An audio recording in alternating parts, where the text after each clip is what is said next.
As a GP, I'm often in a situation where patients have been given a terminal diagnosis for their illness, or they have become increasingly unwell with a long-term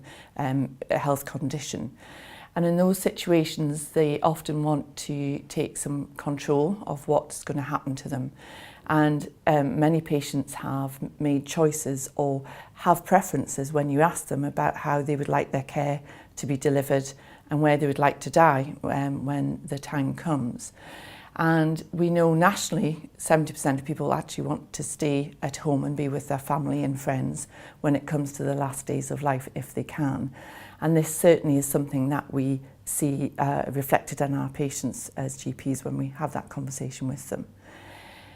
If we are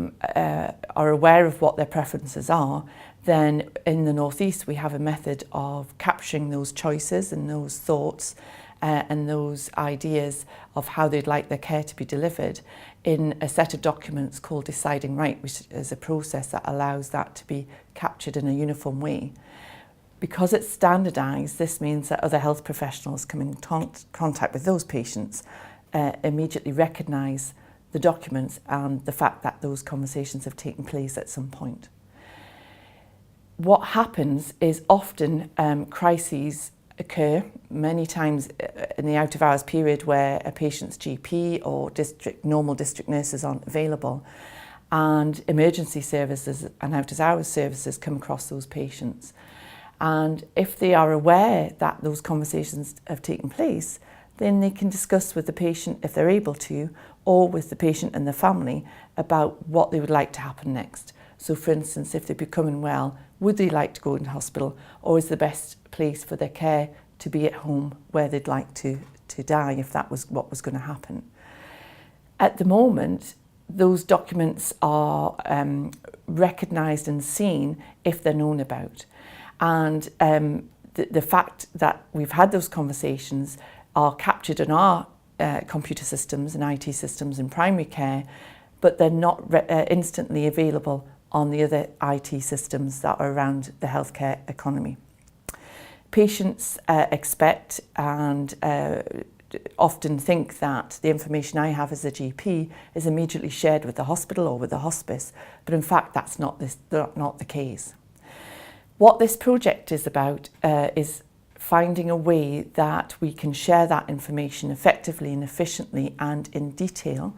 with the patient's story, with the patient's narrative, with the patient's choices across all the services that might be involved in the patient's care. So for example, the ambulance service, the out-of-hours services, hospital services, community services, hospices and voluntary services. And when we do this, when we allow other people to know that those decisions have been taken, it can mean that the quality of care delivered for a patient is much higher. But on many occasions, that information isn't shared in an effective or timely manner. And so when times of crises happen, patients and families understandably are very distressed, and what can happen to keep the situation safe is that they're often admitted. And because of that place of care being shifted, and as a result of their severe illness, very often they pass away in hospital, which isn't what they wanted and isn't what the families wanted. This project is about allowing us to capture those decisions, that information, the soft stuff, so what helps that patient when they're poorly, what they'd like to be dressed in, what the music they might like to be have played, they'd like to see their pet dog, or whatever their wish would be. It allows all of that medical facts and personal facts to be captured and shared electronically across all of the IT systems around the services that might be around that patient. What we're hoping, and what I believe will happen, is that because of us sharing that information, more people will be allowed to die in their place of choice and have their care delivered in their place of choice.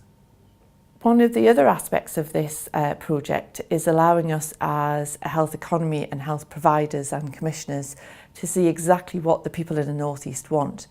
We have an idea what's wanted from research and work that's done nationally, but actually we don't really know in great detail exactly what the people in North East want to happen in the last days of their life. We think, and certainly our experience on the ground is that people want to die at home. But the manner in which we're sharing this information and capturing it and reflecting upon it, because we're going to be able to pull reports on anonymised data of what happens to this population, we're going to be in a much better place to look to see exactly what's needed in the North East and Cumbria for people who are dying or about to die in the next 12 months of their life.